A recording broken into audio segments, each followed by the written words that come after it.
So guys, welcome to my channel Rekha Datta English Classes. So today I have come with a very beautiful and very effective and very valuable and very beneficial sentence structure, that is of present participle.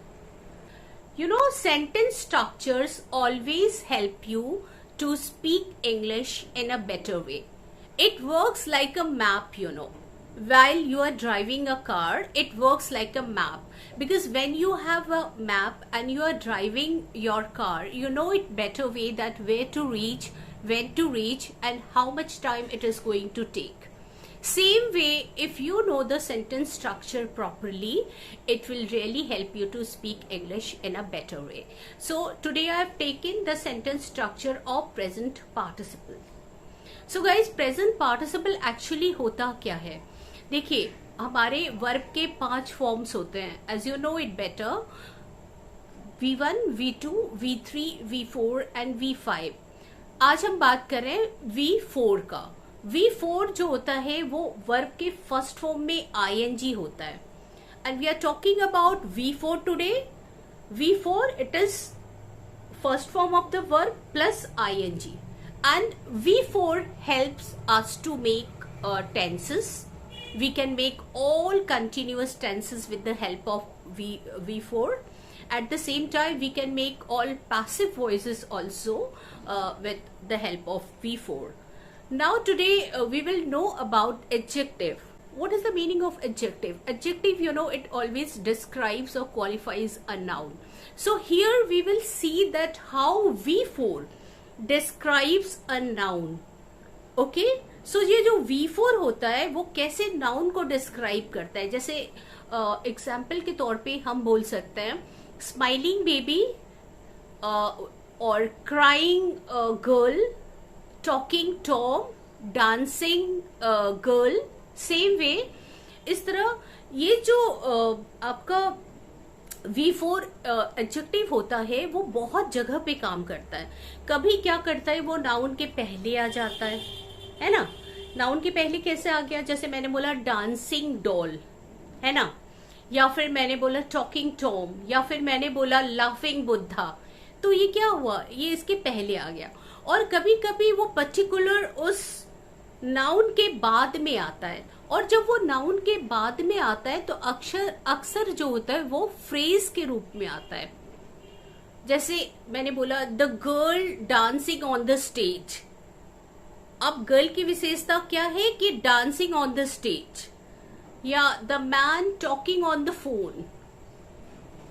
तो ये जो V4 होता है वो noun के पहले एक शब्द के रूप में आ सकता है, और एक नाउन के बाद में फ्रेज के रूप में भी आ सकता है, या कभी कभी सेंटेंस के शुरू में आ सकता है, सेंटेंस के लास्ट में भी आ सकता है. हम कह सकते हैं my teacher is very interesting person. अब यहाँ पे देखिए, my teacher is very interesting person लगाने की जरूरत नहीं है, टीचर की बात हो रही इंटरेस्टिंग. तो ये V4 एडजेक्टिव का काम करता है, और आज जो हम स्ट्रक्चर सीखने जा रहे हैं वो V4 के बारे में भी है, मतलब उसी के बारे में हम सीखने जा रहे हैं. तो let me tell you in English too. As we are talking about V4, so V4 it works as an adjective. Sometimes it come in front of a noun, like talking Tom, laughing Buddha, smiling girl, dancing baby. Sometimes it comes after that particular noun, and when it comes after that particular noun, always it works as a phrase. The girl dancing on the stage is my cousin. Okay, the man talking on the phone is my new neighbor. Sometimes it comes at the end of the sentence, like if I say my new neighbor is very interesting, I'm talking about new neighbor, or this book is very interesting. Okay, got it? So today we'll know a sentence structure, and this sentence structure would help you to speak English in a better way. तो चलिए शुरू करते हैं.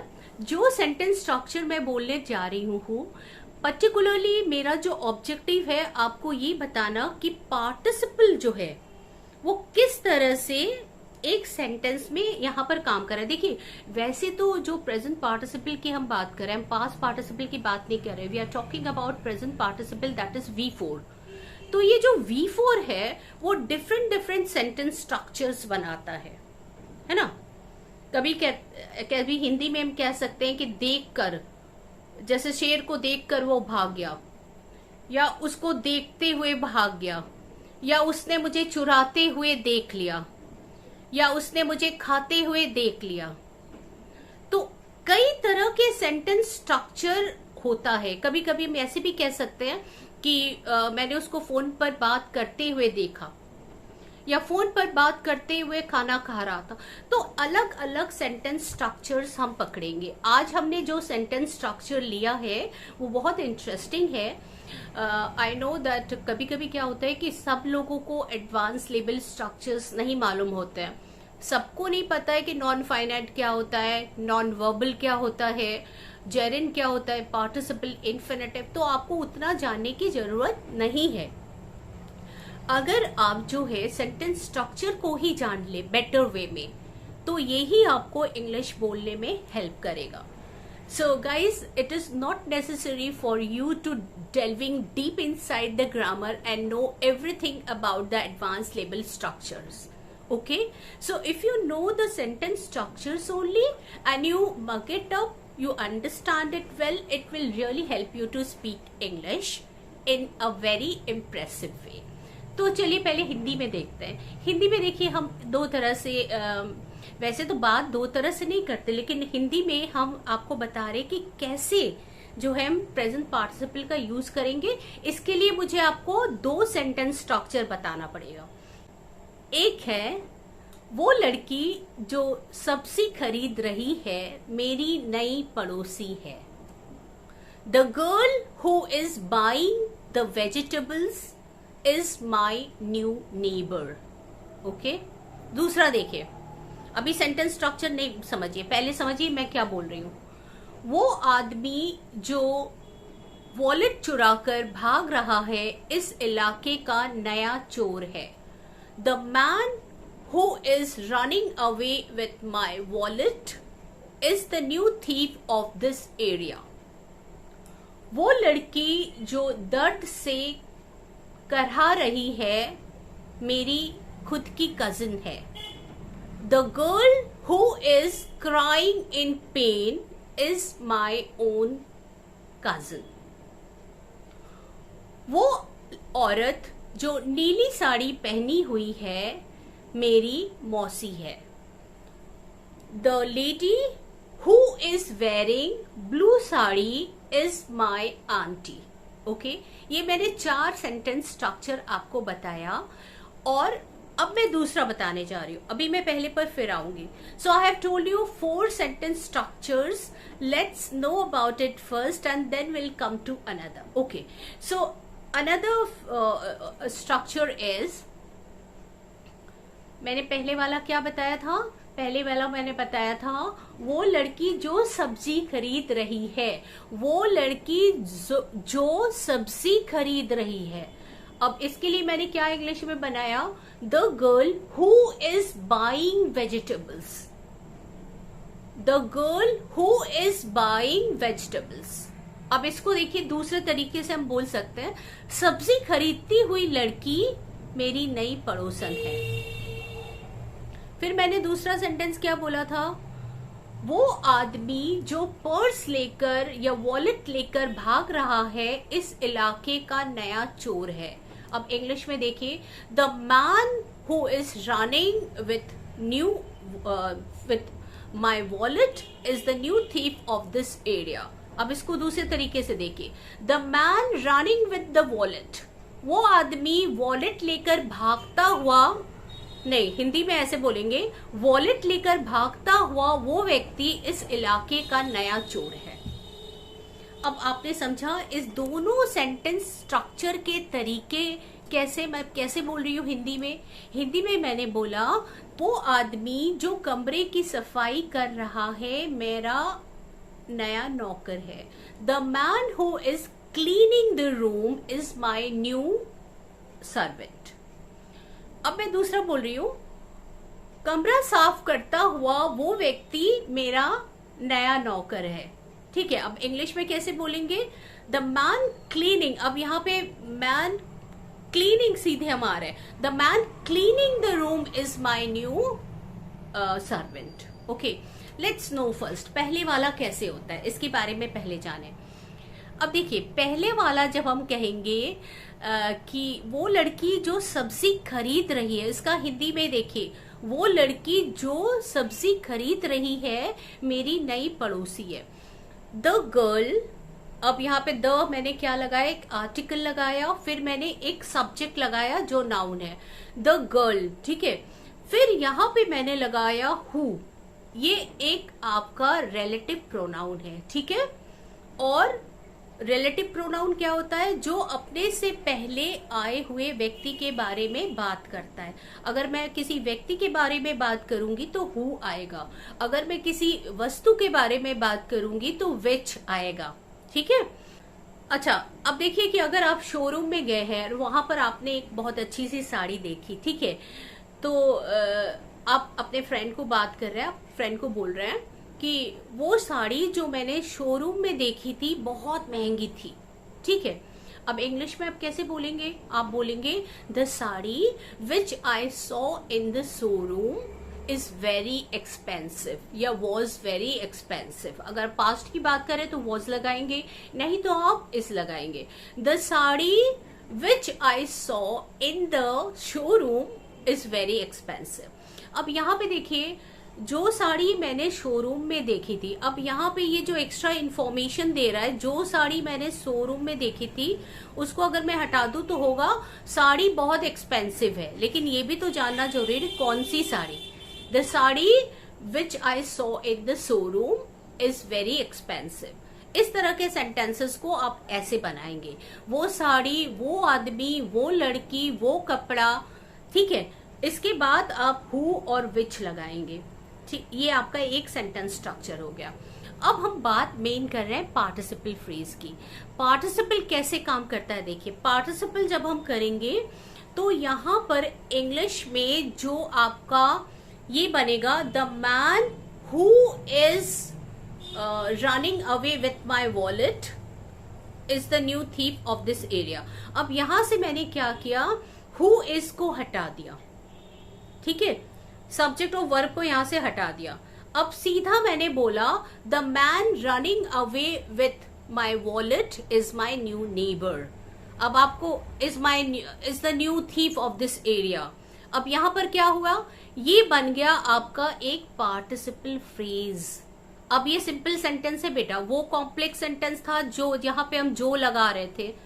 तो अब ये एक simple sentence हो गया। सिंपल सेंटेंस कैसे हो गया, ध्यान से फिर सुनिए। वो लड़की जो दर्द से करा रही थी या करा रही है मेरी कजिन है। The girl who is crying in pen is my cousin. ये एक तरीका मैंने बोला। अब पार्टिसिपल फ्रेज क्या हो गया, हु इज को हटा देंगे। The girl crying in pen is my new neighbour. अब यहां पर जो मैंने बोला, अब ये जो गर्ल क्राइंग इन पेन, ये क्या बन गया? मैंने बोला था कि जो प्रेजेंट पार्टिसिपल V4 होता है वो किसी भी नाउन के पहले या बाद में आ सकता है। तो देखिए, द गर्ल नाउन है, उसके बाद आया क्राइंग इन पेन, यानी दर्द से तड़पती हुई या करहाती हुई लड़की। समझ में आया आपको? The girl crying in pen is my own cousin. कमरा साफ करता हुआ व्यक्ति। फिर देखिए दूसरा तरीका, मैंने बोला जो आदमी कमरा साफ कर रहा है वो मेरा नया नौकर है। तो जो आदमी जब आप लगाएंगे तो आप कहेंगे the man who is cleaning the room is my new servant. लेकिन जब आप ये बोलना चाहेंगे कि कमरा साफ करता हुआ वो व्यक्ति मेरा नया नौकर है, तब आप क्या करेंगे, पहले वाले सेंटेंस में हु इज हटा देंगे, तो सीधा बन जाएगा द मैन हु इज हटा देंगे, the man cleaning the room is my new neighbour. Okay, so ये है present participle phrase. Actually phrase क्या होता है, कुछ शब्दों का समूह जिसके अंदर ना सब्जेक्ट होता है ना वर्ब होता है। लेकिन क्लॉज क्या होता है? कुछ शब्दों का समूह जिसमें सब्जेक्ट होता है, वर्ब होता है। So guys, you know what I told you that first the sentence structure is there: the man who is crying in pain, the girl who is crying in pain, the man who is running away with my wallet, the man who is cleaning the room. So this is the first structure. It is a complex sentence. So what we'll do, that we will remove who is. Now it will become: the man running with my wallet is the new thief of this area. So is the new thief, is this area, is the predicate part, and man running with a wallet, it is a subject, you know. Participle phrase, it is describing the subject man. Okay, have you got it? अभी मैं आपको board पे समझाऊंगी अच्छे से example देके बहुत सारे। तो ये जो दो तरीके मैंने बताया, पहला आपका कॉम्प्लेक्स सेंटेंस है कि उसमें एक मेन क्लॉज, एक सबऑर्डिनेट क्लॉज है। सबऑर्डिनेट क्लॉज में हम हु इज को रिड्यूस कर देंगे, हटा देंगे, तो हमारा पार्टिसिपल फ्रेज बन जाता है, और ये आपका एक सेंटेंस स्ट्रक्चर है। चलिए दूसरा एग्जाम लेते हैं। The child who is making faces, making faces का मतलब मुंह चढ़ाना। The child who is making faces is my nephew, मेरा जो है भतीजा है या भांजा है, जो भी आप कह ले। The child who is making faces is my nephew, वो बच्चा जो, अब यहाँ पे जो लगाना जरूरी है आपको क्योंकि ये कॉम्प्लेक्स सेंटेंस है। वो बच्चा जो मुंह चढ़ा रहा है या मुंह बना रहा है, मेरा भांजा है। अब इसको देखिए, मैं पार्टिसिपल फ्रेज में चेंज करती हूँ। The child making faces is my own nephew. Got it? तो ये जो दो सेंटेंस के आपके स्ट्रक्चर मैंने बताया, अब इसमें देखिए स्ट्रक्चर कैसा है। पहला आपका जो स्ट्रक्चर बनेगा, आपने लगाया द मैन, यानी आपने आर्टिकल लगाया, फिर सब्जेक्ट।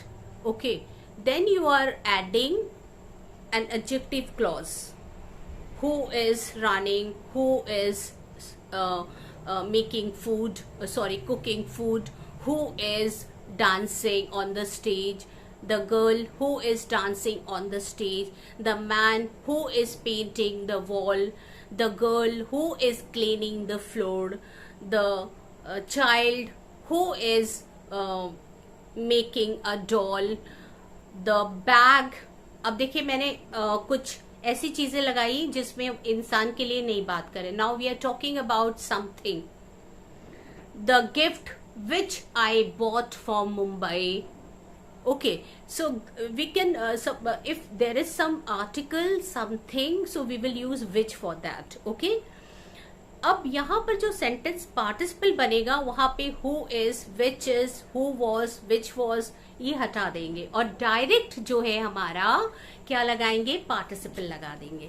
तो ये आपका सिंपल सेंटेंस बन जाएगा। लेकिन याद रखिए, जो वर्ब की फर्स्ट फॉर्म में आईएनजी पहले वाले में लग रहा था, the man who is wearing red T shirt, the man who is cleaning the floor. अब यहाँ पे who is cleaning the floor, ये बेटा आपका जो है प्रेजेंट कंटिन्यूअस टेंस आ रहा है। अब क्लीनिंग जो वर्ब है, मेन वर्ब आपका बन रहा है ना, क्योंकि इज क्लीनिंग, वॉज क्लीनिंग आ रहा है, तो ये आपका मेन वर्ब बन रहा है। लेकिन दूसरे वाला सेंटेंस में हिंदी जो अर्थ होता है, वो पहले वाले में वो आदमी जो क्लीन कर रहा है, लेकिन दूसरे वाले में क्या होता है? क्लीन करता हुआ वो आदमी। अब उस आदमी की विशेषता क्या है? वो क्लीन कर रहा है। अब यहाँ पे जो the man cleaning the floor, who is को हटा के जो क्लीनिंग द फ्लोर हो गया, that is not a present continuous tense, it is a participle, present participle. Got it? चलिए अब कुछ एग्जाम्पल्स देख लेते हैं। यहाँ आपको याद रखना है कि जो पार्टिसिपल फ्रेज होता है वो एडजेक्टिव क्लॉज का एक रिड्यूस्ड फॉर्म होता है, और ये हमेशा कॉन्टिन्यूटी दिखाता है, यानी कोई काम हो रहा है। अब मैंने जैसे बोला, the man who is white washing the fence lives near my house, वो आदमी जो व्हाइट वॉश कर रहा है, यानी पोत रहा है, पुताई कर रहा है दीवार की, मेरे घर के पास रहता है। अच्छा, फिर अगर मैंने दूसरा बोला कि the dress which I bought last year is very expensive, अब इसका जो है पार्टिसिपल फ्रेज नहीं बनेगा, क्योंकि यहाँ पे कोई काम नहीं हो रहा है। वो काम जो हो चुका है विच आई बॉट लास्ट ईयर, इसको हम अगर रिड्यूस करेंगे तो ऐसे नहीं बोल सकते कि ड्रेस, द ड्रेस विच आई को अगर मैं हटा दूं तो द ड्रेस, उसके बाद बोटिंग लास्ट ईयर, ऐसा पार्टिसिपल इसका बन नहीं रहा है। The sari which is hanging in a showroom is very expensive, the sari which is hanging in a showroom is very expensive. The guy who has stolen my, the guy who is running fast in the track is my son. The lady who is knitting sweater is my grandmother. मैं repeat कर दूं इसको, the lady who is knitting sweater is my grandmother. The policeman who is whistling on the road has a big mustache. The policeman who is whistling on the road has a big mustache. The girl who is dancing on the stage is a budding artist. फिर से बोलूं, the girl who is dancing on the stage is a budding artist. The lady who is singing in the party has got a very melodious voice. The lady who is singing in the party has got a very melodious voice. The child who is screaming loudly must be very hungry. Okay, so this was the complex sentence where we are using who is. It means it is we are using adjective clause to describe the situation. Okay, now we'll talk about participle phrase. अब participle phrase को कैसे हम करेंगे? अब इस adjective clause को हम reduce करके participle phrase बनाएंगे। तो अगर मैंने यहाँ पे बोला the man, अब यहाँ से who is को हम हटा रहे हैं, तो मैंने बोला the man white washing the fence lives near my house. अब यहाँ पे उस आदमी की विशेषता बताई जा रही है कि man white washing the fence, और हिंदी में क्या होगा? पुताई करता हुआ वो आदमी मेरे पड़ोस में रहता है। सेम में देखिए, अगर मैंने बोला द साड़ी, अब यहाँ से विचेस को अगर मैं हटा देती हूँ तो the sari hanging in a showroom is very expensive. Now ये साड़ी की विशेषता बताया जा रहा है हैंगिंग इन अ शोरूम, तो हमारा जो सेंटेंस का अगर सब्जेक्ट देखे तो the sari hanging in a showroom. अब यहाँ पे बेटा ध्यान दो कि साड़ी की विशेषता बताई जा रही कि जो शोरूम में हैंग हो रही, लटक रही है। ओके, यहाँ तक हमारा इस सेंटेंस का सब्जेक्ट हो गया, is very expensive. The girl running fast in the track is my son. Same way, the lady knitting a sweater is my grandmother. The lady knitting a sweater. The lady knitting a sweater is my grandmother. The lady knitting a sweater, I means इसका हिंदी हो गया वो औरत, sweater बुनती हुई औरत जो है मेरी ग्रैंडमदर है। The policeman whistling on the road has a big mustache. Same way, the girl dancing on the stage is a budding artist. Is a budding artist. फिर से बोलूं, the girl dancing on the stage is a budding artist. The lady singing in the party has got a very melodious voice. Same way, the child screaming loudly must be very hungry. So I hope guys you liked my video of today, and if you have anything to say, if you really want to make some sentences out of these two structures, please write in the comment box. Thank you for watching my videos.